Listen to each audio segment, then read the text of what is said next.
ড্রামাটি শুরুতেই female lead তিয়ানকে দেখানো হয়। আমরা জানতে পারি যে তিয়ান ছোটবেলা থেকে গ্রামে বড় হয়েছে, কিন্তু হঠাৎ করে কিছুদিন আগে তিয়ানের মম আর ড্যাড তিয়ানকে তাদের শহরের বাসায় নিয়ে এসেছে। আমরা তিয়ানের স্টেপ মমকে দেখতে পাই। অনেক বেশি লোভী থাকার কারণে তিয়ানের বিয়েটা ইয়াং ফ্যামিলির ইয়াং মাস্টারের সাথে ঠিক করেছে। তিয়ানের বাবা তিয়ানের বিয়েটা যার সাথে ঠিক করা হয়েছে ওই ছেলেটিকে বলে, এটাই হচ্ছে আমাদের ফ্যামিলির বড় মেয়ে, আর এ তো বিয়ের নাম শোনার পর পালিয়ে গিয়েছিল, কিন্তু আমরা ওকে আবারও ফিরিয়ে নিয়ে এসেছি। তাই আপনি এখন একে নিজের সাথে করে নিয়ে যেতে পারেন। আসলে আমার এই মেয়েটি ছোটবেলা থেকে অনেক বেশি দুষ্টু, তাই যখন জানতে পেরেছে ওর বিয়েটা আমি ঠিক করে দিয়েছি, তখন একটু আমাদেরকে সবাইকে বিরক্ত করার জন্য এরকম ভাবে বাড়ি থেকে পালিয়ে গিয়েছিল। কিন্তু কোনো চিন্তা করবেন না, আপনি যখন ওকে বিয়ে করে বাসায় নিয়ে যাবেন তখন আপনার বাসা থেকে পালিয়ে যাবে না। পরে মেন লিডকে দেখানো হয়, নাম হচ্ছে ইয়ান। আর আমরা ইয়ানকে দেখার পর বুঝতে পারি যে ইয়ান দেখতে হ্যান্ডসাম রয়েছে আর অনেক বড় কোম্পানির মালিকও, কিন্তু ও শুধু হাঁটা চলা করতে পারে না, সবসময় হুইল চেয়ারে বসে থাকে। দুজনেই যখন ছোট ছিল তখন ওদের ফ্যামিলি এই বিয়েটা ঠিক করেছিল। এরপরে তিয়ান যখন এখানে মেন লিড ইয়ানকে দেখতে পায় তখন ইয়ানকে দেখতে থাকে, আর ও তো কিছুতেই বিয়েটা করতে চায় না।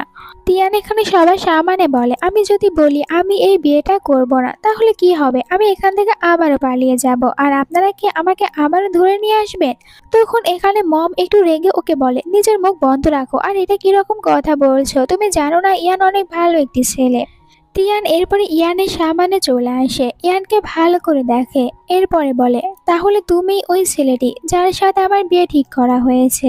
কিন্তু আমি যদি বলি আমি এই বিয়েতে রাজি না, আর আমি তোমাকে বিয়ে করতে চাই না। ইয়ান কথাটি শোনার পর অনেক শক্ট হয়ে যায়। তিয়ান ইয়ানের এরকম ফেস দেখার পরে বলে, তুমি হারতে পারো না, এই কারণে আমি তোমাকে রিজেক্ট করছি না, বরং আমি তো অন্য কারণেই তোমাকে রিজেক্ট করছি। ইয়ান মনে মনে ভাবতে থাকে, আমার মতন একটি হ্যান্ডসাম আর রিচ পার্সনকে ও কিভাবে রিজেক্ট করার মতন এত বড় সাহস দেখাতে পারে। আর ওদের দুজনের বিয়েটা কিভাবে ঠিক হয়েছে এটা আমাদেরকে দেখানো হয়। তার জন্য আমরা একটি ফ্ল্যাশব্যাকের সিন দেখতে পাই। ইয়ানকে দেখানো হয় ইয়ান যখন কোম্পানিতে কাজ করছিল তখন অ্যাসিস্ট্যান্ট এসে বলে, আপনি কি নিউজ দেখেছেন? আর কেউ একজন তো নিউজে বলছে একজন ওল্ড মহিলা তিনি তো নিজের গ্র্যান্ডসনের জন্য বৌমা খুঁজে বেড়াচ্ছে, আর ওই ভিডিওটা এখন অনেক বেশি ভাইরাল হয়েছে। এরপরে অ্যাসিস্ট্যান্ট ভিডিওটা প্লে করে দেখাতে থাকে ইয়ানকে, যেখানে ইয়ানের গ্র্যান্ডমা বলছিল, আমি আমার গ্র্যান্ডসনের জন্য তাড়াতাড়ি একজন বৌমাকে খুঁজে বের করতে চাই যে কিনা আমার গ্র্যান্ডসনের অনেক বেশি খেয়াল রাখবে। আর আমার গ্র্যান্ডসনের একটি অ্যাক্সিডেন্ট হয়েছিল যার কারণে আমার গ্র্যান্ডসন এখন আর হাঁটতে পারে না, হুইল চেয়ারে বসে থাকে। আর এইসব নিউজগুলো এখানে ইয়ানও দেখতে পায়। এরপরে অ্যাসিস্ট্যান্টকে বলে, আমার গ্র্যান্ডমা আর কি কি করতে শুরু করেছে আমাকে সব কিছু বলো। অ্যাসিস্ট্যান্ট বলে, আপনার গ্র্যান্ডমা এখন সব দিকে এই নিউজটাই ছড়িয়ে দিয়েছে যে আপনাকে তাড়াতাড়ি বিয়ে করাবে, তাই মেয়ে খুঁজে বেড়াচ্ছে। আর এখানে ফোনেও তখন গ্র্যান্ডমার একটি ভিডিও দেখায়, আর গ্র্যান্ডমা তো লাইভে এসেও তাই বলছিল, আমি চাই আমার গ্র্যান্ডসন তাড়াতাড়ি বিয়ে করুক, কারণ আমি ওর বৌমা দেখতে চাই আর ওর কিউট বেবিদেরকেও দেখতে চাই, ওর সাথে ভালো একটি সময় কাটাতে চাই। আমার এই ইচ্ছাটা আমি খুব তাড়াতাড়ি পূরণ করব। গ্র্যান্ডমার এই সব কিছু দেখার পর ইয়ান অ্যাসিস্ট্যান্টকে বলে, আসলে আমার গ্র্যান্ডমা আমাকে নিয়ে অনেক বেশি চিন্তা করে, তাই তো এখন চাচ্ছে যেন আমি তাড়াতাড়ি বিয়ে করি। গ্র্যান্ডমা আমাকে নিয়ে সবসময় অনেক বেশি চিন্তা করে, কারণ আমার কাছে আর বেশি দিন সময় নেই, হয়তো আমি খুব তাড়াতাড়ি মারা যাব। আর এইসব কিছুর কারণে আমি গ্র্যান্ডমার উপরে রাগও করতে পারবো না, তাই এখন তাড়াতাড়ি আমাকে বিয়ে করতে হবে গ্র্যান্ডমাকে খুশি দেখার জন্য। তখন অ্যাসিস্ট্যান্ট বলে, আপনার বিয়ে তো অনেক আগে মু ফ্যামিলির ডটারের সাথে ঠিক হয়েছে, আর ওনারা তো আপনার কাছ থেকে কত টাকার ব্রাইট গিফট নিয়েছে, কিন্তু এরপরে দেখুন ওনার মেয়েকে আর পাঠিয়েই দেয়নি, হয়তো ওনার মেয়ে পালিয়ে গিয়েছে। আর এই কারণে আপনার উচিত ওনাদের কাছ থেকে আবার ওসব গিফটগুলো ফিরিয়ে নেওয়া। ইয়ান বলেছে, হ্যাঁ তুমি ঠিক কথাই বলেছ, ওনারা আমাদের কাছ থেকে অনেক বেশি টাকা পয়সা নিয়েছে, আর এখন আমি গিয়ে ওই বিয়েটা ভেঙে দেব, দেন ওনারা যা যা কিছু নিয়েছে ওই সব কিছু আবারও ফিরিয়ে নিয়ে আসবো, কারণ ওনারা আমাদের ফ্যামিলিকে ধোঁকা দিয়েছে। এরপরে তারা বের হয়ে পড়ে। এখানে আমরা ইয়ানের সাথে একটি ডগকেও দেখতে পাই। ইয়ান এই ডগটিকে অনেক বেশি আদর করত। এখানে অ্যাসিস্ট্যান্ট বলে, আমি তো আপনার সাথে রয়েছি, তাহলে এই ডগ রাখার কি প্রয়োজন? নিজের সাথে অনেকগুলো গাট রাখার থেকে ভালো এরকম একটি ডগ রাখা। আর ডগ রাখতেও আমার ভালো লাগে, আমাকে সবার হাত থেকে বাঁচাতে পারবে। এমনকি আমি তো তোমার থেকেও বেশি বিশ্বাস এই ডগকেই করতে পারি, কারণ ডগ আমাকে সবসময় সাহায্য করে। অ্যাসিস্ট্যান্ট তখন এই কারণে আপসেট হয়ে যায় আর বসকে বলে, বস আমি আপনার জন্য কত কি করি, আর আপনি আমাকে এই কথা বললেন। অ্যাসিস্ট্যান্টের কাছে ফোন চলে আসে, তাই এখানে হুইল চেয়ার ছেড়ে দেয় আর কথা বলতে শুরু করে। তখন ইয়ানের হুইল চেয়ার একা একা যেতে শুরু করে। ইয়ান তো অ্যাসিস্ট্যান্টকে অনেক ডাকতে শুরু করে, কিন্তু অ্যাসিস্ট্যান্ট ওটা কানেই নিচ্ছিল না। ডগ যখন এইটা দেখতে পায় তখন দৌড়াতে শুরু করে, কিন্তু তখন হঠাৎ করে সামান থেকে একটি কার চলে আসে ইয়ানের সামনে। ইয়ান অনেক ভয় পেয়ে যায় যে এখন ওর শেষ নিঃশ্বাসটা এখানেই হবে। কিন্তু তখন এখানে তিয়ান চলে আসে, আর তিয়ান গ্রামে বড় হয়েছে।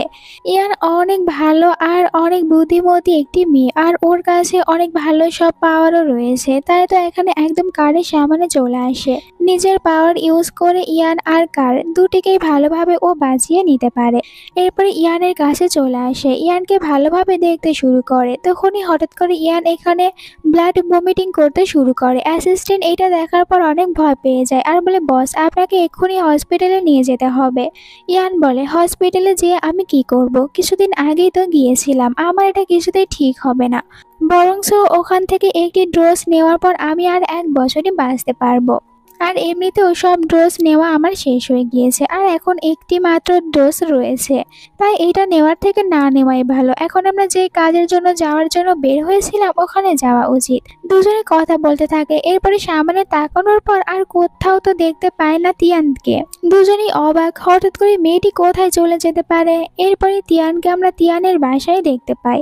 মম ড্যাড তিয়ানকে বিয়ে দেওয়ার জন্যই তো তিয়ানকে এখানে নিয়ে এসেছে।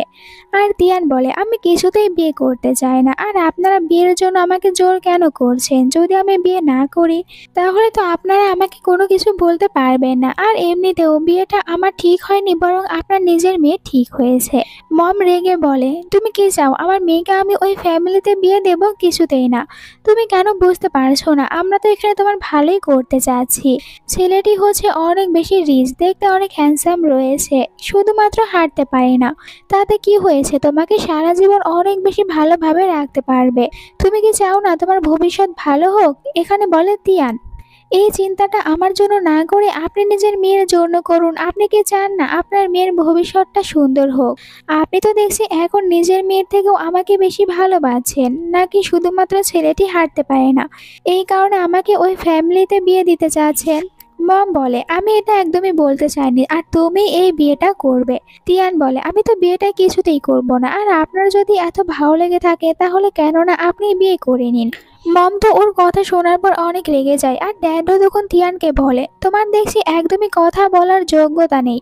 তুমি গ্রামে থেকেছো, তাই ভালোভাবে কারোর সাথে কথা বলতে পারো না। এখানে তিয়ানের স্টেপ সিস্টার বলে, আমিও তো আমার ফ্যামিলির জন্য কিছু করতে পারতাম, কিন্তু এখন আমি কিছু করতে পারবো না।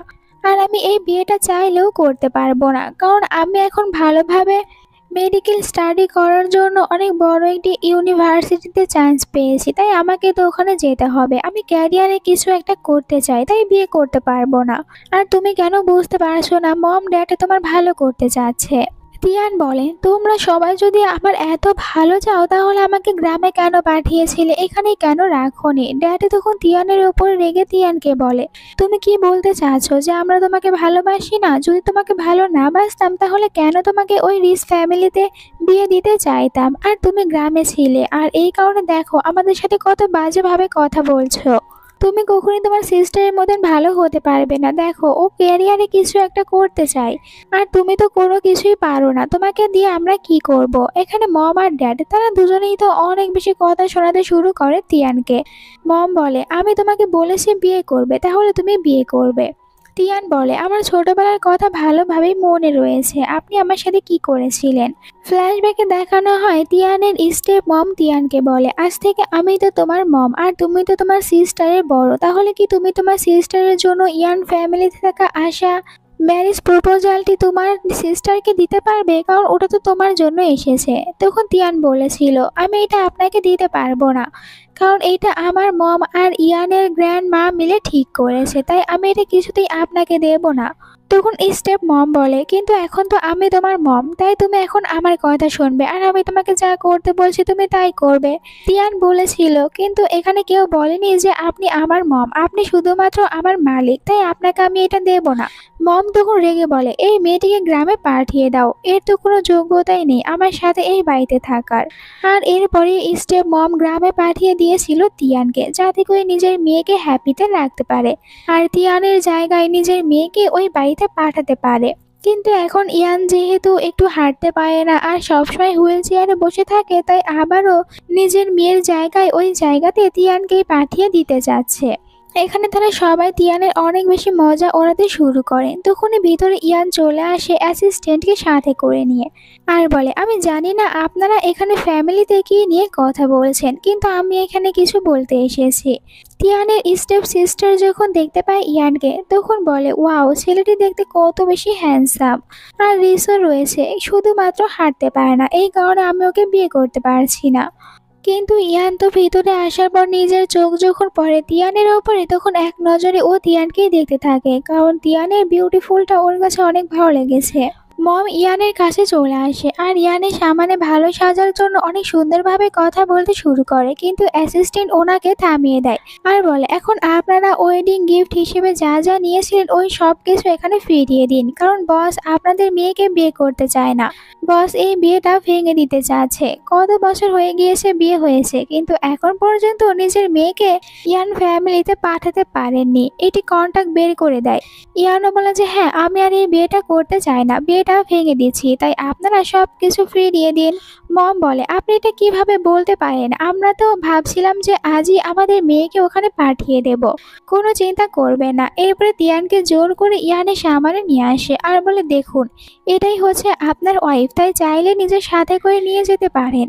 আর এই সিনটাই আমরা প্রথমের দিকে দেখেছিলাম। তিয়ান তো ভালোভাবে এখানে দেখে ইয়ানকে, এরপরে বলে ইয়ানকে, তাহলে তুমিই ওই ছেলেটি যার সাথে আমার ছোটবেলায় বিয়ে ঠিক হয়েছে, কিন্তু সরি, আমি তোমাকে বিয়ে করতে পারবো না। তিয়ান তো অনেক শকড হয়ে যায়, এই প্রথম কোনো মেয়ে আমাকে রিজেক্ট করেছে। তিয়ান এরপরে আবারও বলে, তুমি এইটা ভেবো না তুমি হাঁটতে পারো না, এই কারণে আমি তোমাকে বিয়ে করছি না। আসলে এরকম কোনো কথা না, আমি তোমাকে বিয়ে করতে রাজি হয়নি কারণ তুমি দেখতে হ্যান্ডসাম না। ড্যাড এই কথাগুলো শোনার পর নিজের হার্টে পেন হতে শুরু হয়, আর এইদিকে তিয়ান তো একের পর এক কথা বলছিল ইয়ানের বডি সম্পর্কে, আর ইয়ানের ফেসের অনেক বাজেভাবে প্রশংসা করে যে ইয়ানকে দেখতে একদমই ভালো না, তাই ওই ইয়ানকে বিয়ে করবে না। এইসব কিছুতে ইয়ান তো অনেক লজ্জায় পড়ে যায়। এই মেয়েটা বলে কি আমি কিনা হ্যান্ডসাম না। অ্যাসিস্ট্যান্টও কি বলবে, চুপ করে দাঁড়িয়ে থাকে, যার কারণে এখানে বলে, তাহলে আপনারা সব গিফটগুলো ফিরিয়ে দিন। কিন্তু এই ফ্যামিলি সবাই তো গিফটের সব কিছু আগেই শেষ করে ফেলেছে। স্টেপ সিস্টার এখানে একটু বাহানা বানিয়ে বলতে থাকে ইয়ানকে, হয়তো আপনি বুঝতে ভুল করেছেন, আমার সিস্টার আসলে বলতে চেয়েছে যে আপনার বডি একটু উইক রয়েছে, সেক্সি দেখতে হতেন আর হ্যান্ডসাম, তাহলে আমার সিস্টার আপনাকে বিয়ে করে নিত। ইয়ান বলে, আমি আর কোনো কিছু শুনতে চাই না, এখন আপনারা আমাদের কাছ থেকে যে 80 লাখ টাকার গিফট নিয়েছেন ওই সব ফিরিয়ে দিন। তিয়ান তো এত টাকার কথা শোনার পর হা হয়ে থেমে যায়। এরপরে আবারও ইয়ানের কাছে ফিরে এসে বলে, এটা কি সত্যি যে তুমি 80 লাখ টাকার গিফট আমাদের ফ্যামিলিকে দিয়েছো? ইয়ান বলে, হ্যাঁ, তাতে কি হয়েছে। তিয়ান তখন ভালো ব্যবহার করতে শুরু করে ইয়ানের সাথে আর বলে, আসলে আমি তো বলতে চেয়েছিলাম যে তুমি অনেক বেশি সুন্দর, তুমি আমার কথা বুঝতে পারোনি, আর তুমি অনেক বেশি হ্যান্ডসাম। দেন অনেক ভালোভাবে বডির প্রশংসা করতেও শুরু করে, সাথে এটাও বলে, আমি তোমাকেই বিয়ে করব। ইয়ান বলে, ঠিক আছে, রাজি হয়ে যাচ্ছি। অ্যাসিস্ট্যান্ট বলে তিয়ানকে, মিস, তাহলে আপনার ফোন নাম্বারটা আমাকে দিন। তিয়ানের সাথে সাথে নিজের ফোনটা বের করে নাম্বার দেওয়ার জন্য। অ্যাসিস্ট্যান্ট আর ইয়ানের যখন তিয়ানের ফোনটা দেখতে পায় তখন অবাক হয়ে যায়, কারণ তিয়ানের কাছে যে ফোনটি ছিল এটা অনেক বেশি ওল্ড মডেলের একটি ফোন। অ্যাসিস্ট্যান্ট বলে, আপনার কাছে শুধু এই ফোনটাই রয়েছে? তিয়ান বলে, হ্যাঁ, তুমি তো জানো না এই ফোনে অনেক ভালোভাবে গেম খেলা যায়, তাই এটা আমার কাছে রয়েছে, তুমি নাম্বার নাও, নতুন আরেকটি ফোন কিনে নাও, আমি তোমাকে টাকা দিয়ে দেব। তিয়ান জিজ্ঞাসা করে, ওই ফোনে কি আমি গেম খেলতে পারবো? এতে ইয়ান বলে যে হ্যাঁ, ওই ফোনে তুমি গেম খেলতে পারবে। এই কারণে তিয়ান খুশি হয়ে যায়। অ্যাসিস্ট্যান্ট এখানে তিয়ানকে ফোন কেনার জন্য টাকা বের করে দেয়, আর এত বেশি টাকা দেখার পর মমের চোখ তো আবারও কপালে উঠে যায়, আর তিয়ানও অনেক খুশি হয়েছিল। তখন ইয়ান বলে, কাল তাহলে আমি একজনকে পাঠিয়ে দেব তোমাকে এখান থেকে আমার বাসায় নিয়ে যাওয়ার জন্য। তাই তুমি রাতের ভিতরে নিজের সব জিনিসপত্রগুলো প্যাক করে নিও, কাল আমাদের দুজনের ম্যারেজ সার্টিফিকেট নিতে হবে। মম বলে, আপনাকে কোনো চিন্তা করতে হবে না, ও যদি ভুলে যায় এরপরও আমি ওকে মনে করিয়ে দেব আর ওকে সময় মতন পাঠিয়ে দেব। এখানে ইয়ান বলে, ব্রাইডের সাথে অবশ্যই কিন্তু বিয়ের সব গিফটগুলো দিয়ে দেবেন। মম তো অবাক, আমি কেন আবার গিফটগুলো দিতে যাব? ইয়ান বলে, কারণ এই গিফটগুলো তো আমি আমার ওয়াইফকেই করেছি, তাই না? তাহলে ও যখন চলে যাবে তখন গিফটগুলো ফিরিয়ে দেবেন। ওখান থেকে বাইরে চলে আসে, যেখানে অ্যাসিস্ট্যান্ট বলে, বস আপনি তো ভিতরে গিয়েছিলেন বিয়েটা ভেঙে ফেলার জন্য, তাহলে কেন রাজি হয়ে আবারও ফিরে আসলেন? এখানে ইয়ান বলে, আসলে আমার তখন গ্র্যান্ডমার কথা মনে পড়ছিল, তাই আমি আর এই বিয়েটা ভাঙতে পারিনি, কারণ গ্র্যান্ডমা আমার জন্য অনেক কিছুই করেছে। অ্যাসিস্ট্যান্ট বলে, বস আমি বুঝতে পেরেছি আপনি মিথ্যে কথা বলছেন, কারণ আমি দেখেছি যখন মিস তিয়ান আপনার অনেক বেশি প্রশংসা করছিল তখন আপনি তো মনে মনে অনেক খুশি হচ্ছিলেন আর বারবার স্মাইল করছিলেন, তাহলে কেন মিথ্যে কথা বলছেন? ইয়ান বলে, আমি যে কারণেই রাজি হই না কেন তোমাকে এটা নিয়ে ভাবতে বলিনি। তখন আবারও ইয়ানের মুখের ভিতর থেকে ব্লাড বের হতে থাকে। অ্যাসিস্ট্যান্ট দেখার পর ভয় পেয়ে যায় আর বলে, আমি এক্ষুনি ডক্টরের কাছে ফোন করছি, কিন্তু ইয়ান তোকে আবারও থামিয়ে দেয় আর বলে, কোনো ফায়দা হবে না, ডক্টর বলেছে আমাকে পাহাড়ে থাকা একজন ভালো মাস্টারের সাথে দেখা করতে হবে। অ্যাসিস্ট্যান্ট বলে, তাহলে চলুন আপনাকে আমি ওই মাস্টারের কাছে নিয়ে যাই, কিন্তু আমি জানতে পেরেছি মাস্টার এখন ওখানে নেই, অন্য কোথাও গিয়েছে, আমরা তাকে কিভাবে খুঁজে বের করতে পারবো? ইয়ান বলে, তুমি কি ভেবেছো মাস্টারের কোনো কাজ নেই? আর ওই মাস্টার অনেক ভালোভাবে চিকিৎসা করতে পারে, তাই তো এক জায়গায় বেশি দিন থাকতে পারে না, কারণ আমাদের পুরো দেশে ওনার অনেক বেশি চাহিদা, তাই ওনাকে অনেক জায়গায় যেতে হয়। অ্যাসিস্ট্যান্ট বলে, আমি শুনেছি ওই মাস্টারের একজন স্টুডেন্ট রয়েছে যে কিনা 6 বছর বয়স থাকতে ওখানে গিয়েছিল আর 9 বছর বয়সের ভিতরে পুরো মেডিকেল পড়া শেষ করে ফেলেছে। আমার মনে হয় ওই স্টুডেন্ট আপনাকে বাঁচাতে পারবে, তাই আপনি চাইলে আমি এখন ওই স্টুডেন্টকে খুঁজে বের করতে পারবো আপনার জন্য। ইয়ান বলে, ঠিক আছে খুঁজে দেখো, যদিও আমাকে কেউ ঠিক করতে পারবে না, তাও একবার তো আমরা চেষ্টা করে দেখতে পারি। এইদিকে বাসায় তিয়ানকে দেখানো হয়। তিয়ান তো এখানে টাকা দেখতে অনেক বেশি বিজি ছিল, তাই নিজের ড্যাড যে ওকে বারবার ডাকছিল এটা শুনতে পায় না। মম তখন বলে নিজের মেয়েকে, তুমি এখন দেখো তোমার ড্যাড এই মেয়েটির কিরকম বাজে অবস্থা করে, কারণ তুমি তো জানোই তোমার ড্যাডের কথা যদি কেউ না মেনে চলে তাহলে তাকে শাস্তি পেতে হয়। তিয়ান কথাগুলো শোনার পরে বলে, আমি কি ভুল করেছি? আপনারা আমাকে যেমনটি করতে বলেছিলেন আমি তো তাই করেছি, বিয়েতে রাজি হয়ে গিয়েছি। তখন ড্যাডি রেগে ওর কাছে চলে আসে ওকে মারার জন্য, যে তোমার সাহস কিভাবে হয়, তুমি আমার কথার কোনো সারা শব্দ দিচ্ছ না। তখন তিয়ান নিজের পাওয়ার ইউজ করেন ড্যাডের ওপরে, এই কারণে ড্যাডের অবস্থা খারাপ হয়ে যায়। তিয়ান হেসে বলে, আপনি তো দেখছি আমার ডগের ওপরে ইউজ করার পাওয়ারটাও সহ্য করতে পারেন না, আপনি এত দুর্বল। ড্যাড রেগে বলে, তুমি আমার সাথে এটা কিভাবে করতে পারো? আজ থেকে আমি তোমাকে কোনো টাকা পয়সা দেব না, আমিও দেখতে চাই তুমি টাকা না নিয়ে কিভাবে চলতে পারো। তিয়ান বলে, আমার টাকার কোনো দরকার নেই, কারণ আমার হাজবেন্ড আমাকে টাকা দেবে, কারণ অনেক বেশি রিচ আমার হাজবেন্ড, তাই আমার তো এই টাকার দরকারই নেই। আর এখন আমি ফোন কিনতে যাব। মমকে বলে, আপনি আপনার কারের চাবিটা আমাকে দিন। মম বলে, তুমি কোন কারের কথা বলছো? তিয়ান বলে, কেন, আপনার কাছে যে কারটি রয়েছে ওটাই দিন, আমি ওটাতে করে যাব। মম প্রথমে দিতে চায় না, কিন্তু তিয়ানকে দেখে অনেক ভয় পেতে থাকে, তাই চাবি বের করে এখানে তিয়ানকে দেয়। এরপরে তিয়ানকে কারের ভিতরে দেখানো হয়।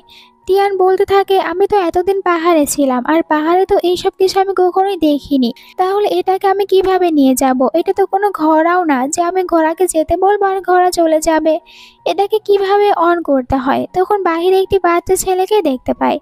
বাচ্চা ছেলেটি নিজের খেলনা গাড়ির সাথে মজা করছিল, আর তিয়ান এইটা দেখার পর নিজেও তখন গাড়ির ভিতরে বসে গাড়িটিকে একটু করে হালাতে শুরু করে। ও ভেবেছিল এরকমটি করলে এই গাড়ি চলতে শুরু করবে। বাহিরে বাচ্চাটি আর বাচ্চাটির মা এটা দেখার পর হা হয়ে যায়। এরপরে তিয়ান অনেক ভালো একটি ফোন কিনে বাসায় চলে আসে আর ফোনটি দেখতে শুরু করে।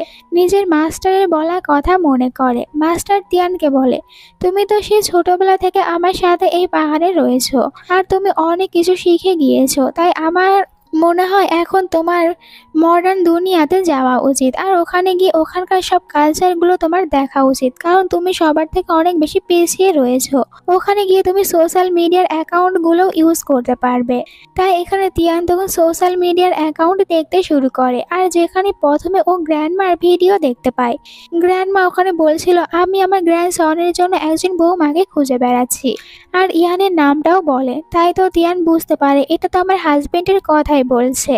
আর এখানে গ্র্যান্ডমা তাদের পুরো বাড়িটা ভালো করে ঘুরিয়ে দেখিয়েছিল, আর বলে যে আমাদের ফ্যামিলিতে বৌমা হয়ে আসবে তাকে আমি অনেক বেশি প্রপার্টি দেব। তিয়ান মনে মনে বলে, তাহলে কি এখনো আমার হাজবেন্ড অন্য আরেকটি ওয়াইফকে খুঁজে বেড়াচ্ছে? কিন্তু এটা কি করে হবে? আমি এই সব কিছু নেব, আর আমি যদি একবার এত বেশি প্রপার্টি পেয়ে যাই তাহলে তো আমার মতন রিচ আর কেউ হবে না, আমি শান্তিতে থাকতে পারবো।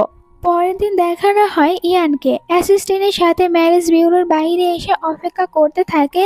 তিয়ানের অনেকক্ষণ এভাবে পার হতে থাকে। তিয়ান তো আসার নামই নিচ্ছিল না।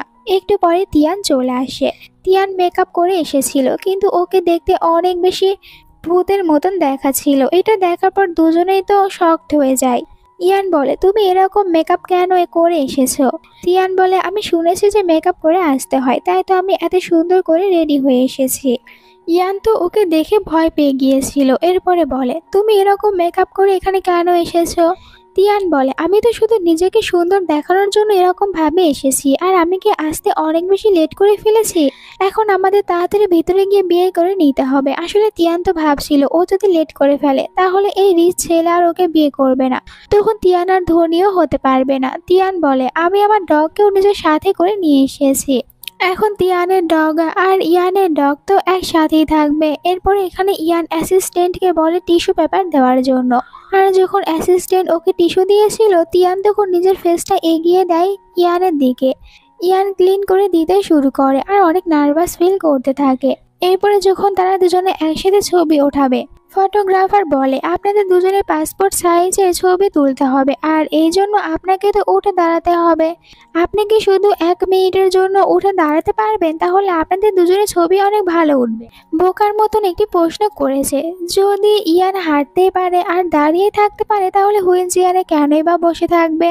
তিয়ান বলে, এই কথা আমি এখনই আপনার এই প্রবলেমটির সলিউশন বের করে দিচ্ছি। তিয়ান নিজের পাওয়ারটা ইউজ করে হুইল চেয়ারে ধরে দেখা যায় ইয়ানকে উপরে উঠিয়ে দিয়েছে, যেটা দেখার পর তারা দুজনেই শকড। তিয়ানের কাছে এত বেশি পাওয়ার রয়েছে। এরপরে ফটোগ্রাফার ওদের দুজনে সুন্দরভাবে ছবি উঠিয়ে দেয়। ওখান থেকে বাইরে চলে আসে। ইয়ান তো অনেক অবাক যে ওর ওয়াইফের কাছে এরকম সুপার পাওয়ার রয়েছে। তাই জিজ্ঞাসা করে, তুমি এই সব কিছু কোথা থেকে শিখেছো? আর তোমার মাস্টারই বাকে, তোমার মাস্টারের নাম কি? আমাকে বলো। তিয়ান বলে, এখন যেহেতু তোমার সাথে আমার বিয়েটা হয়ে গিয়েছে তাহলে তো আমি অবশ্যই আমার মাস্টারের সাথে তোমার দেখা করিয়ে দেব। ইয়ান মনে মনে বলে, আমি এখন যে মাস্টার আর মাস্টারের স্টুডেন্টকে খুঁজে বেড়াচ্ছি সে যদি আমার ওয়াইফই হয়ে থাকে তাহলে তো অনেক ভালো হবে। তাই বলে, তোমার মাস্টারের নাম এখানে আমাকে বলো। তিয়ান ওর মাস্টারের নাম এখানে জানায় ইয়ানকে। ইয়ান জিজ্ঞাসা করে অ্যাসিস্ট্যান্টকে, এরকম মাস্টারের নাম তুমি কখনো শুনেছো? অ্যাসিস্ট্যান্ট অনেক ভাবনা চিন্তা করার পরে বলে, আমি তো এরকম মাস্টারের নাম কখনোই শুনিনি। এখানে তিয়ানের একটি ছোটবেলার সিন দেখানো হয়, যেখানে মাস্টার তিয়ানকে বলছিল, তুমি এখানে থাকার পর অনেক কিছু শিখতে পারবে, এখন গিয়ে একটি মুরগি ধরে নিয়ে আসো।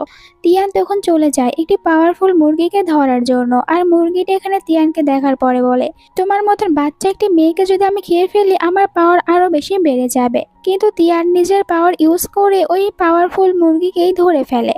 তিয়ানদের কাছে অনেক বেশি ভালো আর স্টোন একটি পাঠানো হয়েছিল, যেটা দেখার পর তিয়ান খুশি হয়ে বলে, মাস্টার এখানে তো আমাদের জন্য পাথরের বিছানা পাঠানো হয়েছে। মাস্টার বলে, এটা কোনো বিছানা না, বরং এটা অনেক বেশি মূল্যবান একটি পাথর। তিয়ান বলে, মাস্টার আমরা অনেক বেশি গরিব, তাই তো আমাদেরকে এখানে পাথরের বিছানা পাঠানো হয়েছে। আর দেখুন না, আমি ভালো মন্দ খেতেও পারি না, আমার তো মুরগি খেতে অনেক বেশি ইচ্ছা করে। তখন এখানে ও মাস্টারের হাতে অনেক ভালো একটি লেগ পিস দেখতে পায়। নিজের লোভ সামাল দিতে পারে না, যার কারণে এইটা তাড়াতাড়ি করে মাস্টারের কাছ থেকে কেড়ে নিয়ে খেয়ে ফেলে। তিয়ান এখানে ইয়ানকে ওর মাস্টারের সম্পর্কে অনেক কিছুই বলে, আমার মাস্টার অনেক ভালো, কিন্তু আমার মাস্টার অনেক বেশি গরিব, কিন্তু এরপরেও মাস্টার আমার জন্য সবসময় ভালো ভালো লেগ পিসগুলো রেখে দিত আর আমার অনেক বেশি খেয়াল রাখতো, এই কারণে আমি মাস্টারকে অনেক ভালোবাসি। এরপরে এখানে ইয়ানকে বলে, তুমি কেন সবসময় হুইল চেয়ারে বসে থাকো? তুমি কি উঠতে পারো না? আর তোমার পাটা কিভাবে এরকম হয়েছে আমাকে বলো। ইয়ানকে বলে তুমি এখন হুইল চেয়ার থেকে উঠে পড়ো আর ওকে ওঠানোর চেষ্টা করে। তখন অ্যাসিস্ট্যান্ট এসে এখানে তাড়াতাড়ি করে তিয়ানকে বাধা দেয়। মিস, আপনি এটা ভুলেও করতে যাবেন না। আপনি তো বসের সম্পর্কে জানেন না। বস ছোটবেলা থেকে এরকম। ছোটবেলায় যখন বসের মম মারা গিয়েছিল তখন বসের অনেক বাজেভাবে একটি কার অ্যাক্সিডেন্ট হয়। এরপর থেকেই বস হুইল চেয়ারে বসে রয়েছে, কখনোই উঠতে পারেনি। তার উপরে ডক্টর তো বলে দিয়েছে আমাদের বস আর কিছুদিনই বেঁচে থাকবে। আর আমাদের বসকে কেউ বাঁচাতেও পারবে না। তিয়ান তো এসব শোনার পর অবাক হয়ে বলে, এটা কেন বলেছে ডক্টর? কেন তোমাকে বাঁচাতে পারবে না? ইয়ান বলে, এটা শোনার পর তুমি আর আমাকে ভালোবাসবে না, আমি বুঝতে পেরেছি। তিয়ান বলে, আমি এটা বলিনি, আমি তোমাকে ঠিক করতে পারবো। তুমি শুধু তোমার পাটা আমাকে ভালোভাবে দেখাও। এটা সেরকম কোনো বড় রোগ না। আমার মাস্টার আমাকে এইসব কিছু শিখিয়েছে। অ্যাসিস্ট্যান্ট আর ইয়ান দুজনেই তো কথাগুলো শোনার পর অবাক হয়ে যায়। ইয়ান বলে, তুমি কি সত্যি আমাকে ঠিক করতে পারবে? তিয়ান বলে, হ্যাঁ আমি তোমাকে ঠিক করতে পারবো, কিন্তু এর জন্য হয়তো তোমাকে একটু কষ্ট করতে হবে। তুমি কি রাজি রয়েছো? অ্যাসিস্ট্যান্ট বলে, আমরা জানতে পেরেছি বসকে শুধুমাত্র ওই পরীর মতন একজন ডক্টরই বাঁচাতে পারবে, কিন্তু আমরা তো তাকে খুঁজেই পাইনি। তাহলে কি আপনি সেই পরীর মতন ডক্টর যাকে আমরা খুঁজে বেড়াচ্ছি? আর তিয়ানের কাছে ওই পরীর মতন ডক্টরের অনেক বেশি প্রশংসা করতে শুরু করে। তিয়ান বলে অ্যাসিস্ট্যান্টকে, তুমি এখানে কোন ডক্টরের কথা বলছো? আমি তো কোনো পরীর মতন ডক্টরকে চিনি না আর না কখনো দেখেছি, কিন্তু হ্যাঁ এইটা সত্যি, আমি এখানে তোমার বসের পা ঠিক করে দিতে পারবো। আর এর জন্য তো আমাকে ওনার ট্রিটমেন্ট করাতে হবে। ইয়ান বলে, এখন এইসব কথাগুলো ছাড়ো, আমাদেরকে বাসায় ফিরে যেতে হবে। সবাই আমাদের জন্য অপেক্ষা করছে। আর পরে দেখা যাবে ওই ডক্টরকে আমরা কোথায় খুঁজে পাই। কারণ কিছুদিন পর একটি পার্টি রয়েছে আর শুনেছি ওখানে মাস্টার আর মাস্টারের স্টুডেন্ট আসবে। এরপরে তারা সবাই বাসায় আসে, যেখানে মেয়েরা তাদেরকে অনেক সুন্দরভাবে ওয়েলকাম জানায়। তিয়ান তো এত বড় বাড়ি দেখার পর অনেক খুশি হয়ে যায় আর বলে, আমি তো এই বাড়ির জন্য এখানে এসেছি। ইয়ান মেয়েদেরকে অর্ডার দেয়, এখানে ম্যাডাম এই সব জিনিসগুলো রুমে শিফট করে দাও। মেয়েরা বলে ঠিক আছে। তখন তো তিয়ান অবাক হয়ে বলে, কেন আমরা দুজনে কি আলাদা রুমে থাকবো? তুমি আমার সাথে এক রুমে থাকবে না? ইয়ান বলে, না আমি কিছুদিন তোমার সাথে এক রুমে থাকতে পারবো না, তাই তুমি আলাদা রুমে থাকবে। তিয়ান বলে, এটা তো আমি কিছুতেই হতে দেব না। তুমি আলাদা রুমে কিছুতেই থাকতে পারবে না। তুমি আমার সাথে আমার রুমে থাকবে আর আমি তোমার ট্রিটমেন্ট করব। আর ইয়ানের হুইল চেয়ার ধরে জোর করে ওকে রুমে নিয়ে আসে। এরপরে ইয়ানকে বেডে শুইয়ে দেয় আর ইয়ানকে বলে, তুমি এখন তোমার প্যান্ট খুলে ফেলো। ইয়ান তো অবাক যে আমি কেন আমার প্যান্ট খুলতে যাব, এটা আমি করতে পারবো না। তিয়ান বলে, তুমি যদি না করো তাহলে আমি নিজেই করে দেব। আসলে তিয়ান তো এখানে ইয়ানের ট্রিটমেন্ট করতে চাচ্ছিল পায়ের, যার কারণে এখানে প্যান্ট খুলতে বলে। ইয়ান এমনটি একদমই করতে চায় না, কিন্তু তিয়ান ওকে কোথায় বা ছেড়ে দেবে। জোর করে নিজেই তখন প্যান্ট খুলে দেয়। ইয়ানে তো অনেক লজ্জা পেতে শুরু করে। তিয়ান এখানে নিজের পাওয়ার ইউজ করে অনেক জোরে পায়ে আঘাত করে ইয়ানের, কিন্তু ইয়ান কোনো কিছু ফিল করতে পারে না। ইয়ান বলে, তোমার এইসব পাওয়ারে কোনো কাজ হবে না, আমি আমার পায়ে কোনো কিছু ফিল করতে পারি না। তুমি শুধু শুধু চেষ্টা করছো। তিয়ান ইশারা করে বলে, আমি কি তোমার ওই জায়গায় আঘাত করতে পারবো? তুমি কি অনুমতি দেবে? ইয়ান বলে, তুমি পাগল নাকি? একদমই তুমি ওখানে আঘাত করবে না, আমি তোমাকে অনুমতি দেব না। তিয়ান বলে, আমি তো শুধু তোমার ট্রিটমেন্ট করে তোমাকে ভালো করতে চাচ্ছি। আর ওর একটু হাত পাও দেখতে শুরু করে। এরপরে নিজের কাছে থাকা একটি নিডেল বের করে ফেলে ইয়ানকে দেওয়ার জন্য। তিয়ান যখন ইয়ানের সাথে এইসব কিছু করছিল তখন আমরা ইয়ানকে দেখতে পাই। ও তো তিয়ানকে কোনো কিছুই বলছিল না, কারণ তিয়ানকে লাইক করে। এই কারণে ওর কাছে এইসব কিছু বেশ ভালোই লাগতে থাকে। তিয়ান ইচ্ছা করে ইয়ানের পায়ে অনেক জোরে চিমটি কাটে, আর এই কারণে ইয়ানের হাতে থাকা পানির গ্লাসটা ও টেবিলের উপরে রাখে। ওখান থেকে পানি তিয়ানের উপরে গিয়ে পড়ে। তিয়ান এই কারণে রেগে যায় যে তুমি কেন আমার উপরে পানি দিচ্ছ। ইয়ানকে উঠে দাঁড়াতে বলে। ইয়ান তখন উঠে দাঁড়ানোর চেষ্টা করতে থাকে। তিয়ান বলে, হ্যাঁ এরকম ভাবে চেষ্টা করতে থাকো, তুমি অবশ্যই তোমার পায়ে হাঁটতে পারবে। এখানে এই ড্রামাটার প্রথম পার্ট শেষ হয়ে যায়। এই ড্রামাতে যদি ভালো একটি রেসপন্স পেয়ে থাকি তাহলে ড্রামাটার পরের পার্টগুলো নিয়ে আসবো। এর জন্য তোমরা অবশ্যই ভিডিওটি শেয়ার করবে আর বেশি বেশি করে লাইক করো, সাথে কমেন্ট করে জানাও যে দেখতে চাও কিনা। আল্লাহ হাফেজ।